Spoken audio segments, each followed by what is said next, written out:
তোমরা যারা 2026 সালে মাধ্যমিক পরীক্ষা দেবে, তোমাদের ইতিহাসের যে 4 নম্বরের প্রশ্নগুলো অতি অবশ্যই করে যেতে হবে, সেই প্রশ্নগুলি এই ভিডিওটিতে তোমরা দেখে নাও। বিভাগ ক্ষয়ে 4টি উপবিভাগ রয়েছে।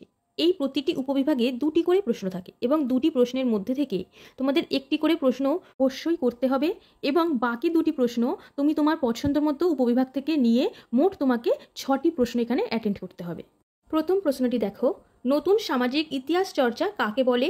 নতুন সামাজিক ইতিহাস চর্চা গুরুত্বপূর্ণ হয়ে উঠেছে কেন? নতুন সামাজিক ইতিহাস চর্চার গুরুত্বের সাথে সাথে তোমরা বৈশিষ্ট্যগুলিও অবশ্যই করে রাখো। আরেকটি প্রশ্ন দেখো, আধুনিক ইতিহাস রচনায় সরকারি নথিপত্র কতটা গুরুত্বপূর্ণ? প্রথম অধ্যায় থেকে 1 নাম্বার, 2 নাম্বার এবং 4 নাম্বারের আর কি গুরুত্বপূর্ণ তোমরা করবে তার একটি ভিডিও আমি চ্যানেলে দিয়ে রেখেছি, তোমরা চাইলে অবশ্যই দেখতে পারো। দ্বিতীয় প্রশ্ন দেখো, ডিরোজিও ও নব্যবঙ্গ গোষ্ঠীর সমাজ সংস্কারমূলক কার্যকলাপ সম্পর্কে আলোচনা করো। দ্বিতীয় অধ্যায় থেকে প্রায় সব প্রশ্নই তোমাদের চলে এসেছে, একমাত্র নব্যবঙ্গ গোষ্ঠী থেকেই তোমাদের কোনো প্রশ্ন আসেনি। তাই নব্যবঙ্গ গোষ্ঠীটিকে অবশ্যই তোমরা 8 এবং 4 নাম্বারের প্রশ্নের জন্য তৈরি করে রেখো। পরবর্তী প্রশ্ন, এদেশে চিকিৎসা বিদ্যার ক্ষেত্রে কলকাতা মেডিকেল কলেজের কিরূপ ভূমিকা ছিল? এই 2টি প্রশ্নকে অবশ্যই গুরুত্ব দিয়ে করবে এবং এর পাশাপাশি আরও কিছু প্রশ্ন তোমরা অবশ্যই দেখে রাখবে। দ্বিতীয় উপবিভাগ থেকে যে প্রশ্নগুলো তোমাদের করতে হবে, সাঁওতালরা দিকুদের বিরুদ্ধে বিদ্রোহ করেছিল কেন? পরের প্রশ্ন, ঔপনিবেশিক অরণ্য আইন কিভাবে আদিবাসীদের পক্ষে ক্ষতিকারক হয়েছিল? তোমরা যদি বিগত বছরের প্রশ্নগুলো দেখো, অবশ্যই তোমরা লক্ষ্য করেছো খুব কম প্রশ্নই তোমাদের রিপিট হয়েছে।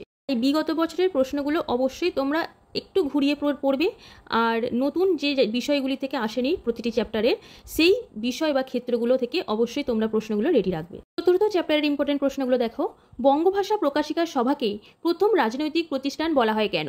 আরেকটি প্রশ্ন দেখে রাখবে, মহারানীর ঘোষণাপত্র। পঞ্চম ও ষষ্ঠ অধ্যায় থেকে যে 4 নাম্বারের গুরুত্বপূর্ণ প্রশ্নগুলো করবে সেগুলি দেখো, বাংলার কারিগরি শিক্ষার প্রসারে বেঙ্গল টেকনিক্যাল ইনস্টিটিউটের অবদান লেখো। আরেকটি করবে, বিশ্বভারতী প্রতিষ্ঠার ক্ষেত্রে রবীন্দ্রনাথ ঠাকুরের শিক্ষাচিন্তার পরিচয় দাও। এটি অবশ্যই করবে। ষষ্ঠ অধ্যায় থেকে কী করবে, বারদৌলি কৃষক আন্দোলনের উপর সংক্ষিপ্ত টিকা রচনা করো। বিংশ শতকে ভারতের উপনিবেশ বিরোধী আন্দোলনে বামপন্থীদের ভূমিকা আলোচনা করো।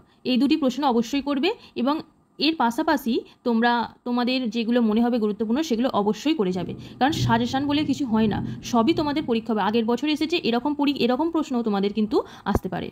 সপ্তম ও অষ্টম অধ্যায় থেকে সম্ভাব্য 4 নম্বরের প্রশ্নগুলি দেখে নাও। সপ্তম অধ্যায় থেকে দেখো, ঔপনিবেশিক বাংলায় নমশূদ্র আন্দোলন হওয়ার কারণগুলি কী কী ছিল, আর বিংশ শতকে বাংলায় সশস্ত্র বিপ্লবী ছাত্র আন্দোলনের প্রসার সম্পর্কে আলোচনা করো। এছাড়াও তোমরা 8 নম্বর চ্যাপ্টারটি থেকে যেগুলি করবে দেখো, হায়দ্রাবাদ রাজ্যটি কিভাবে ভারতভুক্ত হয়, আর এর সাথে সাথে জুনাগড় রাজ্যটিও কিভাবে ভারতভুক্ত হয় এটিও করে রাখবে। আরেকটি যেটি প্রশ্ন করবে, উদ্বাস্তু সমস্যার সমাধানে ভারত সরকার কি কি উদ্যোগ গ্রহণ করে? বারবার বলছি, এগুলি শুধুমাত্র নমুনা প্রশ্ন, এর বাইরেও কিন্তু অনেক গুরুত্বপূর্ণ প্রশ্ন আছে।